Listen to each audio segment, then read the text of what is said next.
Guys, ഇന്ന് രാവിലെ ജീവന് 20 നോട്ട് കളഞ്ഞിട്ട് എവിടെ നിന്ന് കിട്ടിയ മറ്റേ അച്ഛന്റെ ഡോറിന്റെ ഫ്രണ്ടിൽ നിന്ന് നമ്മൾ യഥാർത്ഥ ഉടമസ്ഥന്റെ 4 മണിക്ക് മുമ്പ് ഇന്ന് കൊടുത്തിരിക്കും. ഇവിടെ ഓഫീസിൽ ചോദിച്ചപ്പം ആരെയാണെന്ന് അറിയത്തില്ല, ചാരിറ്റി ഇട്ടേക്കാൻ പറഞ്ഞു. അപ്പോൾ ഞാൻ പറഞ്ഞു ഇല്ല, നമുക്ക് ആളെ കൊടുക്കാന്ന് പറഞ്ഞു. 20 രൂപയല്ലേ കൊടുത്തേക്കാന്ന് പറഞ്ഞേ. സാറുമാരോടൊക്കെ ചോദിച്ചിട്ട് സാറുമാർ CCTV ആക്സസ് നമുക്ക് തരുന്നില്ല. നമുക്ക് തരണ്ട, സാറുമാർ തപ്പുന്നില്ല. സാറുമാർ പറയുന്നത് 20 രൂപയല്ലേ, അത് പോട്ടെ, ഞാൻ നാരങ്ങ വെള്ളം കുടിക്കാൻ എടുത്തോളാന്ന് പറയുന്നത്. പക്ഷെ നമ്മൾ അർഹതപ്പെട്ടവരുടെ കയ്യിൽ തന്നെ പൈസ കൊടുത്തിരിക്കും. ഇവിടെ എല്ലാം തപ്പി നടന്നു കഴിഞ്ഞപ്പോഴാണ് HOD ഇങ്ങനെ പോയി പറഞ്ഞു, മിസ്സേ ഒരു കാര്യമുണ്ട്, നമുക്ക് HOD നേരിട്ട് തപ്പി തരാനാണ്. HOD വേറെ ആരുടെയും ആവശ്യമില്ല.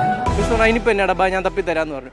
അപ്പോൾ എന്നെ ക്ലാസ്സിൽ കാണാത്തതിന് ധനുഷും ടോമും എൻ്റെ കൂടെ വന്ന്, അങ്ങനെയാണ് ധനുഷാണ് ഇത് സ്റ്റോറി ഇടാൻ വേണ്ടി അവൻ ചുമ്മാ എൻ്റെ പുറകെ നടന്ന് ഇങ്ങനെ വീഡിയോ എടുത്തു. അത് കഴിഞ്ഞ് ഞങ്ങൾ CCTV ക്ലിപ്പൊക്കെ എടുത്ത് ശരിക്കുള്ള ആളെ കിട്ടി, അങ്ങനെ പൈസ കൊണ്ടു കൊടുത്തു. ആളെ കിട്ടി, പക്ഷേ ആളെവിടാന്ന് അറിയത്തില്ല. ഇനി നമുക്ക് അടുത്ത ഇൻവെസ്റ്റിഗേഷൻ.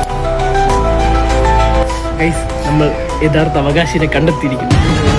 എന്റെ 20 രൂപ കഷ്ടപ്പാട്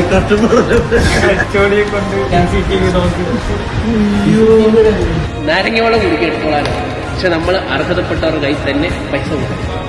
നമുക്ക് വേണ്ടാത്തത് നമുക്ക് വേണം, അർഹതപ്പെട്ടവർക്കാണ് പൈസ.